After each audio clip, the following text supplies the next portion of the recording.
Hello students. আজি মই তোমালোকক আৰু এটা বহুত ইম্পৰ্টেণ্ট ক্লাছত কুৱেশ্যনছ ডিছকাছ কৰিম ক্লাছত। এইটো হ'ল ফাইনেন্সিয়েল প্লেনিঙৰ কুৱেশ্যন হয়, পৰীক্ষাৰ কাৰণে খুব ইম্পৰ্টেণ্ট। অলপ বুজিলে তোমালোকৰ কাৰণে ভাল হ'ব। এইটো হ'ল what is the meaning of financial planning. It is already given. তোমালোকৰ যিটো আমি ইম্পৰ্টেণ্ট কুৱেশ্যন দিছিলোঁ তাতে মই অলৰেডি এইটো দিছোঁ ফাইনেন্সিয়েল প্লেনিঙৰ মিনিংটো কি।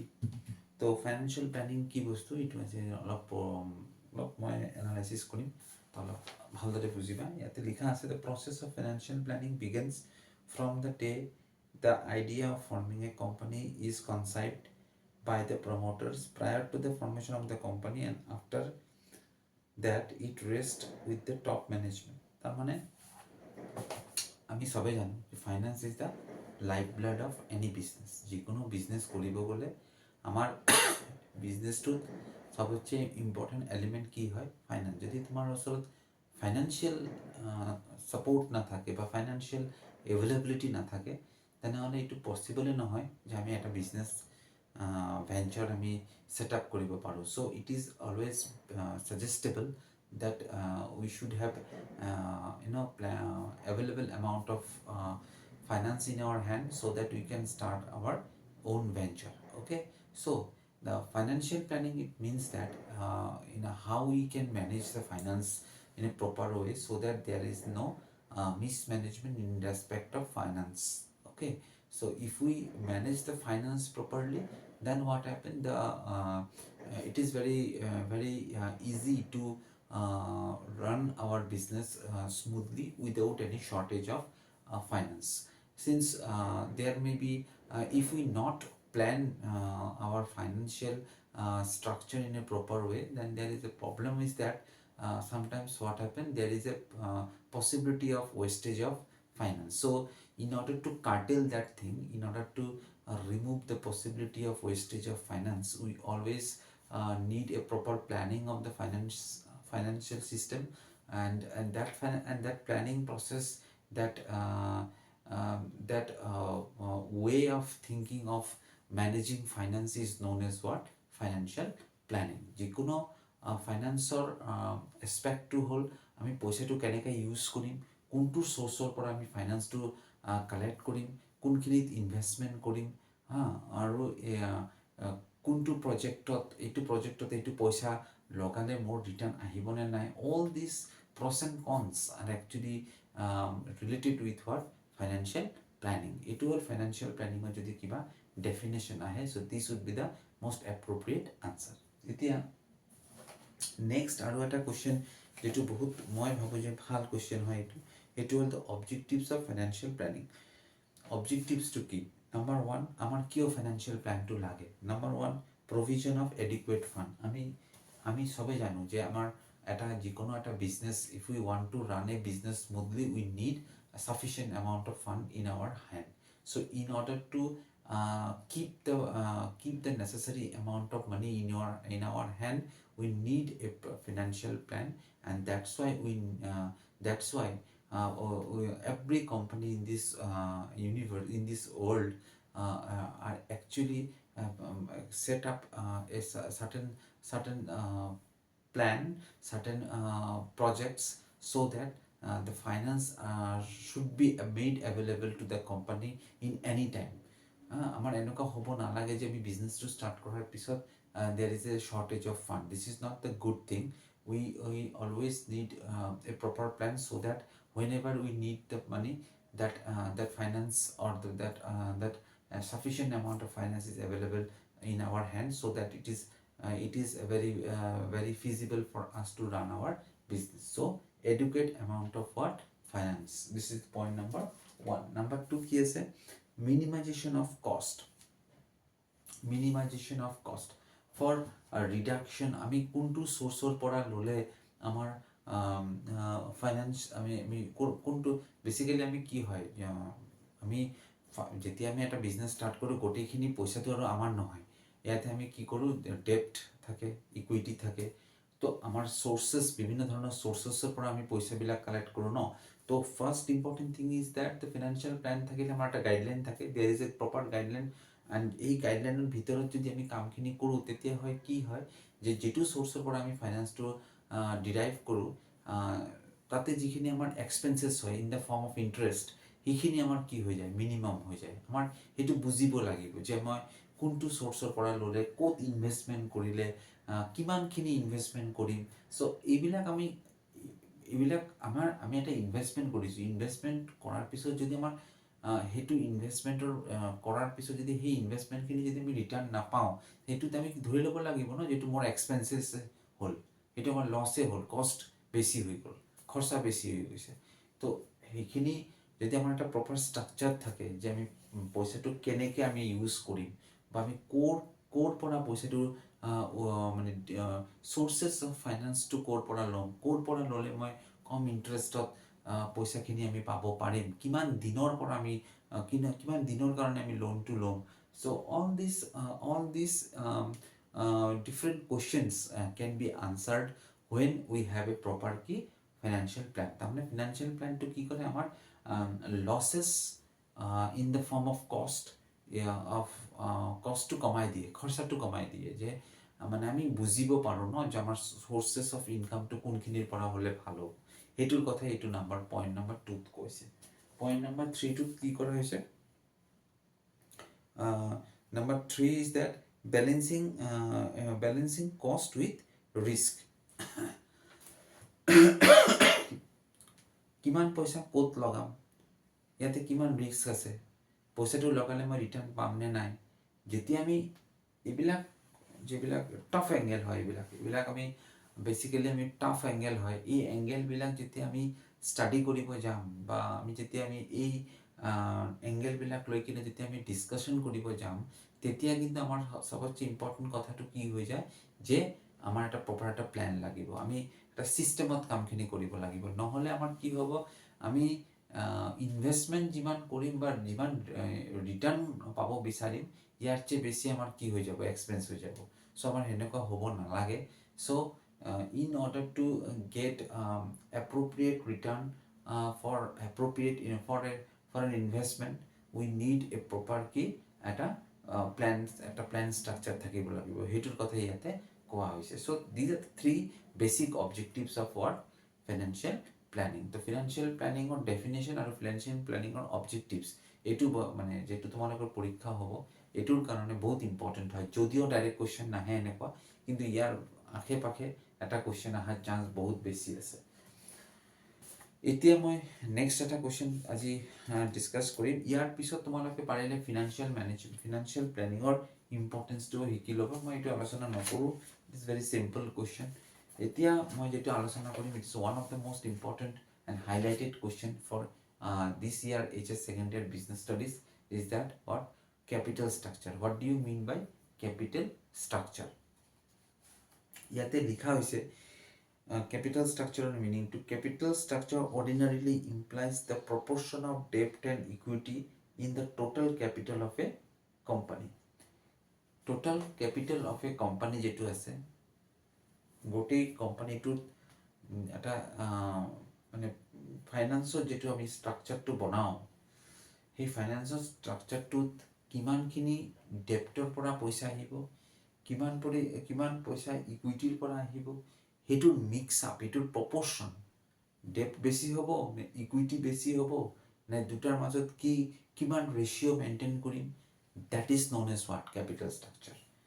দ্য ৰেচিঅ' বা proportion maintain between debt and equity in order to form the capital financial position of a company is known as what capital structure। কোনটো সোৰ্সৰ পৰা মই কিমানখিনি ফাইনেন্স ডিৰাইভ কৰিম, ফাইনেন্সিয়েল সোৰ্স আমি কোনটো বেছি প্ৰাধান্য দিম, whether it is a debt or equity, হেতুকে আমি কি বুলি কিনে কওঁ, সেই প্ৰপৰ্শ্যন সেই মিক্স আপটোক আমি কি বুলি কিনে কওঁ capital structure বুলি কিনে কওঁ। This is a very important question for your exam। ইয়াতে এটা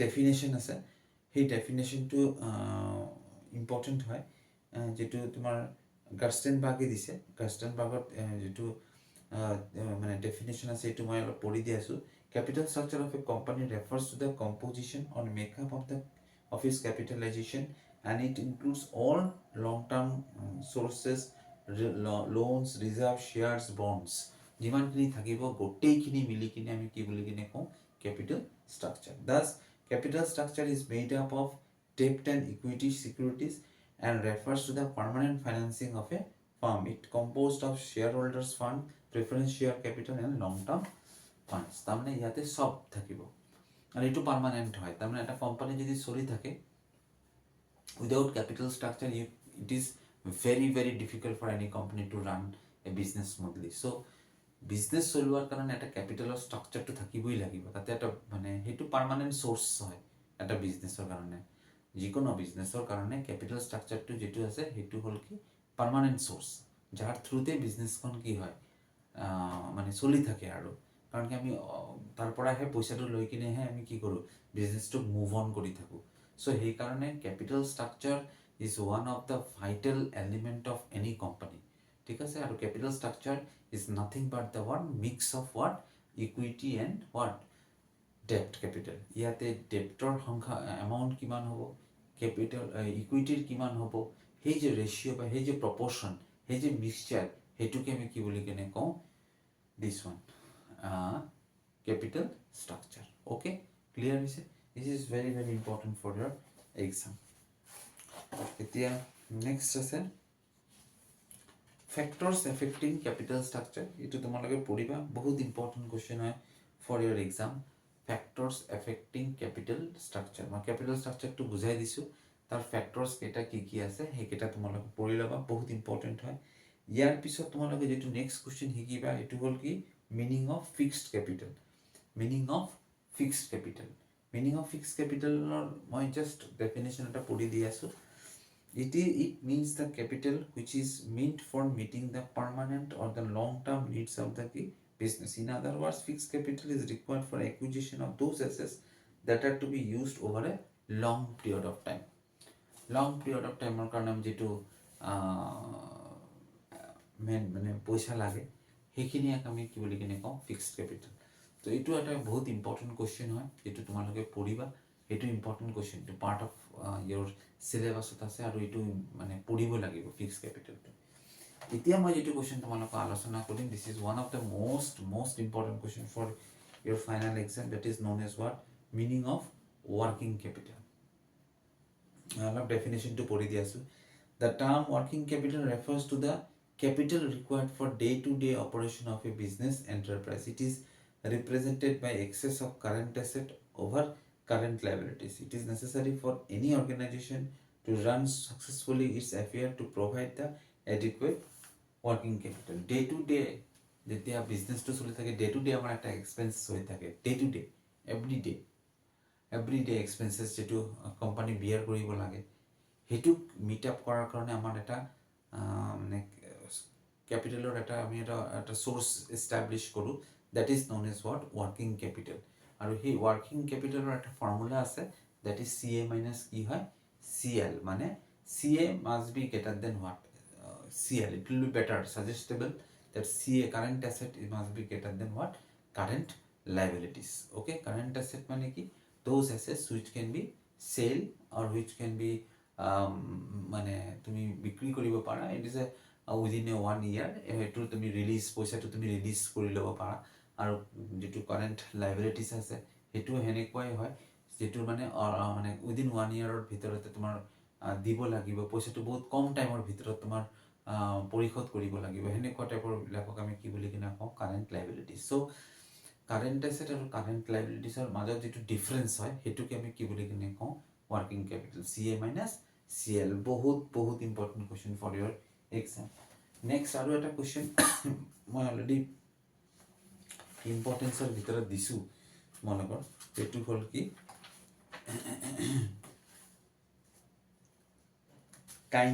various kinds of working capital এটো পঢ়ি লবা তোমালোকে বেছি মানে টান কোশ্চেন নহয় গ্ৰস ওয়াৰ্কিং ক্যাপিটাল আৰু নেট ওয়াৰ্কিং বেছি পঢ়িব নালাগে তোমালোকে জাস্ট মিনিং খিনি পঢ়িলে হল গ্ৰস আৰু মানে গ্ৰস ওয়াৰ্কিং ক্যাপিটাল আৰু কি net working capital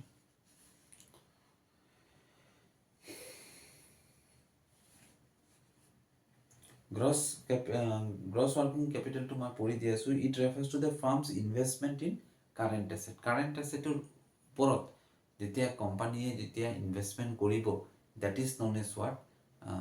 Gross working capital. It refers to the firm's investment in current asset. Current asset are the asset which can be converted into cash within an accounting year and includes cash, short-term securities, debtor, bills receivable, stock, prepaid expenses, etc. যেবিলাক accounting ইয়াৰৰ ভিতৰত সেইটো তুমি convert কৰিব পাৰা in cash, that is known as what current asset. Accounting year মানে কি, মানে এক বছৰৰ ভিতৰত এটা accounting period from April to মাৰ্চৰ ভিতৰত যেতিয়া তুমি মানে সেইটো কনভাৰ্ট কৰিব পাৰা এছেটটোক into cash, that is known as what current asset.